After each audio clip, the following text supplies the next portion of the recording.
नमस्कार दोस्तों, education classes Ramu में आपका स्वागत करता हूं। दोस्तों, आज की वीडियो हमारा जो कंप्यूटर का प्रैक्टिस सेट चल रहा था उसका आज हमारा पार्ट 3 होगा, यानी प्रैक्टिस सेट आप तीसरा भी कह सकते हैं।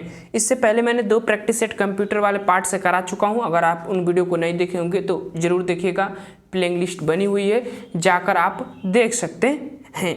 और एक चीज़ आपको बता दें कि शिक्षक भर्ती से रिलेटेड आपको फ्री में नोट्स, हर सब्जेक्ट के नोट्स आपको चाहिए तो लिंक वीडियो के डिस्क्रिप्शन में टेलीग्राम चैनल का दिया गया है, वहां से जाकर आप ले सकते हैं। तो चलिए दोस्त, सीधे स्टार्ट करते हैं अपने कंप्यूटर प्रैक्टिस सेट पार्ट तीसरा का।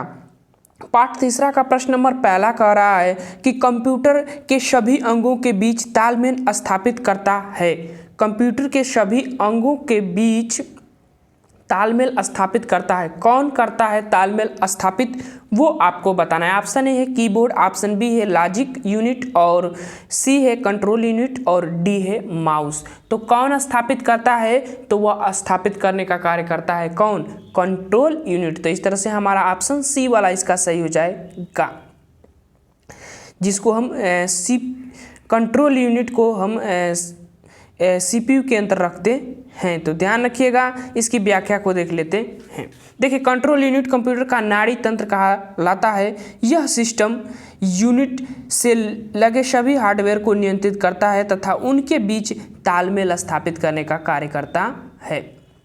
प्रश्न नंबर अब दूसरे पर आ जाते हैं। प्रश्न नंबर दूसरा क्या कह रहा है कि कंप्यूटर के संदर्भ में ALU अर्थमेटिक लॉजिकल यूनिट जिसको कहते हैं का तात्पर्य मैं तो बता ही दिया, इसका तात्पर्य क्या है या फुल फॉर्म आपको बताना है ALU का। ऑप्शन ए है algebraic logic unit, option B है arithmetic logic unit, option C है algebraic logic unit local unit, और अर्थमेटिक लोकल यूनिट। तो इसका विकल्प कौन सा सही होगा मैंने बता ही दिया था प्रश्न पढ़ते समय। तो इसका जो विकल्प सही होगा वो बी वाला, अर्थमेटिक लॉजिक यूनिट इसका फुल फॉर्म होता है ALU का। तो इम्पोर्टेंट है, ध्यान रखिएगा। यह एक गणितीय संरचना होती है कंप्यूटर के अंदर, इसको पढ़ लेते हैं, थ्योरी समझ में आ जाएगा। चलिए, ALU अर्थमेटिक लॉजिक यूनिट संक्षिप्त रूप होता है, कंप्यूटर के प्रोसेसिंग में रहता है। यह मूलतः गणना, जोड़ घटाना, गुणा भाग आदि और कुछ लॉजिक कार्य करता है। तो ध्यान रखिएगा, ये गणना करने में काफ़ी महत्वपूर्ण होता है ALU का। प्रश्न नंबर अब चलते हैं तीसरे पर। प्रश्न नंबर तीसरा कह रहा है कि इनपुट का आउटपुट में रूपांतरण किया जाता है।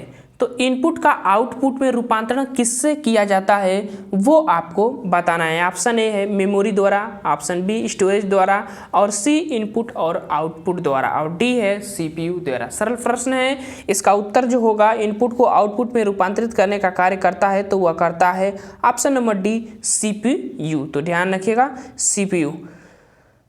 आगे चलते हैं, इसकी व्याख्या को देख लेते हैं। देखिए, CPU इनपुट डाटा का प्रोसेसिंग करता है तथा उसे सूचना के रूप में व्यवस्थित कर आउटपुट में कर देता है, मतलब आउटपुट प्रदान करता है, हमें दिखाता है डैशबोर्ड पर, ये भी आप कह सकते हैं, जो भी प्रोसेसिंग करता है वो। प्रश्न नंबर 4 है कि कंप्यूटर में जाने वाले डाटा को कहते हैं, कंप्यूटर में जाने वाले डाटा को क्या कहा जाता है। ऑप्शन ए आउटपुट, और जाने वाले डाटा की बात हो रही है, बी है इनपुट, सी है एल्गोरिदम, और डी है कैलकुलेशन। तो क्या कहते हैं कंप्यूटर में जाने वाले डाटा को, तो उसको इनपुट कहा जाता है, जो बाहर से हम उसमें विभिन्न उपकरणों द्वारा उसमें डालते हैं, इनपुट करते हैं। तो बी वाला विकल्प जो है हमारा चौथा का सही हो जाएगा। इनपुट को बाइनरी रूप में परिवर्तित कर कंप्यूटर को देने की प्रक्रिया इनपुट कहलाती है। डाटा को बाइनरी रूप में परिवर्तित करके कंप्यूटर को देने की प्रक्रिया को हम क्या कहते हैं, इनपुट कहते हैं। प्रश्न नंबर 5 पर चलते हैं। प्रश्न नंबर 5 है कि भारत में सिलिकॉन वैली स्थित है। तो भारत में सिलिकॉन वैली कहाँ स्थित है, काफ़ी सरल प्रश्न है, बेंगलुरु में। सी वाला विकल्प जो इसको कहा जाता है, बेंगलुरु को सिलिकॉन सिटी भी कही जाती है। तो चलते हैं अब आगे। प्रश्न नंबर अब हमारा 5 हो गया। प्रश्न नंबर 6 पर चलते हैं। प्रश्न नंबर, यहाँ इसकी व्याख्या भी दिया है। देखिए, इलेक्ट्रॉनिक उपकरणों के निर्माण में सिलिकॉन का विस्तृत प्रयोग किया जाता है। इलेक्ट्रॉनिक उद्योग में अग्रणी शहर को सिलिकॉन वैली कहा जाता है और भारत का बेंगलुरु शहर सिलिकॉन वैली के नाम से जाना जाता है। तो इलेक्ट्रॉनिक उपकरणों में अग्रणी स्थान रखने वाला बेंगलुरु होता है और उसी को सिलिकॉन वैली कहते हैं। आगे चलते हैं, प्रश्न नंबर 6, निम्न में से लेजर का आविष्कार किया, किसने लेजर का आविष्कार किया था वो आपको बताना है। तो किसने लेजर का आविष्कार किया था? ऑप्शन ए है थियोड मेमेन, बी है डेनिस पेपिन, सी है विलियम कोटस और डी है फ्रांसिस क्रिक। तो किसने लेजर का आविष्कार किया था? तो वो आविष्कार करने वाले हैं थियोड मेमन महोदय। तो ए वाला विकल्प जो है इसका हमारा सही हो जाएगा। लेजर का फुल फॉर्म क्या होता है? तो light amplification by stimulated emission of radiation, जिसको कहते हैं, इसका संक्षिप्त रूप होता है। यह एक उच्च क्षमता वाली प्रकाशीय बीम होती है, ऑप्टिकल बीम जिसको कहते हैं वो होता है। इसकी आविष्कार जो है थियोड मेमन ने किया था। तो ध्यान रखिएगा, इम्पोर्टेंट है। प्रश्न नंबर 7 है कि कीबोर्ड एक युक्ति है। कीबोर्ड एक कैसी युक्ति है वो आपको बताना है। ए वाला विद्युतीय, बी यांत्रिक और सी विद्युत यांत्रिक और डी है इनमें से कोई नहीं। तो कौन सा विकल्प हमारा सही होगा? तो देखिए, कीबोर्ड की अगर हम बात करें तो वह एक विद्युत के माध्यम से ही तो चलता है, तो विद्युत यांत्रिक युक्ति हो जाएगा हमारा। सी वाला विकल्प जो है 7वां का सही हो जाएगा। देखिए, कीबोर्ड एक विद्युत यांत्रिक इलेक्ट्रॉनिक मैकेनिकल इनपुट युक्ति है जिसमें बटन के प्रहार को प्रयुक्त निर्धारित विद्युत संकेतों में बदला जाता है, जिसे कंप्यूटर द्वारा ग्रहण किया जाता है। तो विद्युत यांत्रिक युक्ति है कीबोर्ड। आगे चलते हैं, प्रश्न नंबर 8, निम्नलिखित में से एक यंत्र सामग्री है, एक यंत्र सामग्री नहीं है वो आपको बताना है। नहीं, एक यंत्र सामग्री नहीं है वो आपको बताना है। Option A print, keyboard B वाला ऑप्शन है, माउस सी वाला ऑप्शन है और प्रचालन तंत्र जो है डी वाला ऑप्शन है। तो एक यांत्रिक सामग्री नहीं है, इसमें साफ साफ दिख रहा है डी वाले विकल्प में कि प्रचालन तंत्र जो है एक यांत्रिक सामग्री नहीं है। तो हमारा डी वाला विकल्प जो है इसका सही हो जाएगा।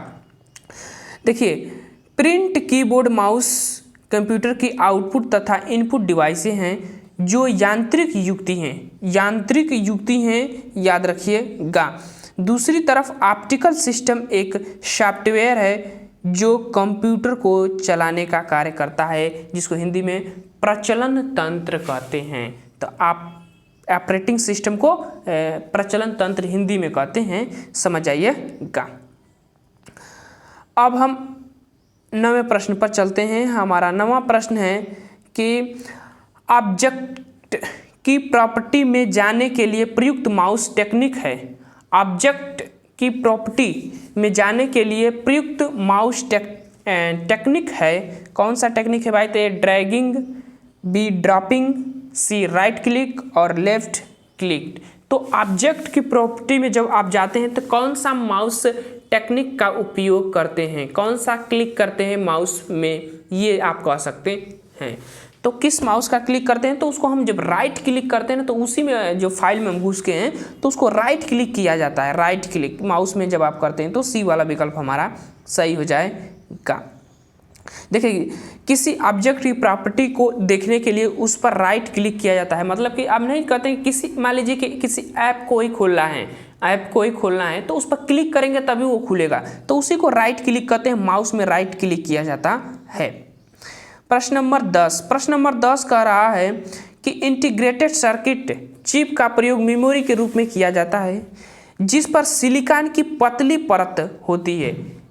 इसके विकास का श्रेय किसको जाता है? सिलिकॉन की जो पतली परत चढ़ाई जाती है, सिलिकॉन पर जो पतली परत सिलिकॉन की पतली परत जो चढ़ाई जाती है चिप पर, उसका विकास किसने किया था वो आपको बताना है। ए सीवी रमन, बी रॉबर्ट न्यूगी, सी जे एस किल्वी और डी है चार्ल्स बैबेज। तो किसने विकास किया था?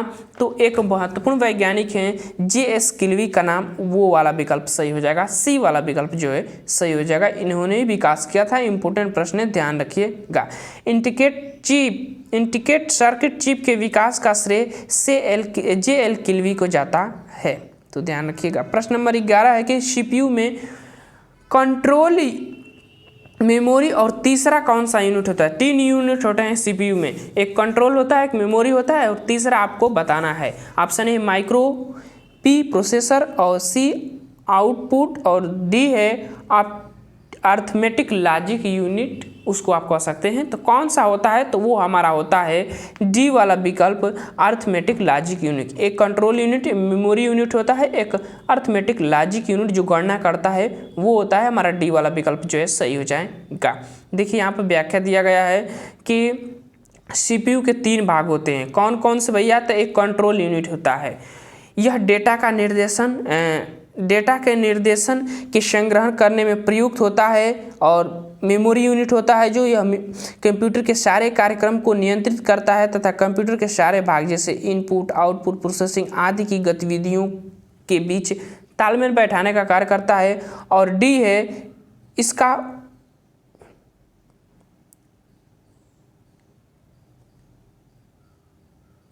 इसका उपयोग अंकीय गणितीय तार्किक गणना में इसका प्रयोग किया जाता है अर्थमेटिक लॉजिक यूनिट का। तो ये रहा हमारा जो कंप्यूटर का प्रैक्टिस सेट तीसरा। वीडियो कैसा लगा लाइक करें, शेयर करें, पसंद आए तो चलिए thank you for watching this video.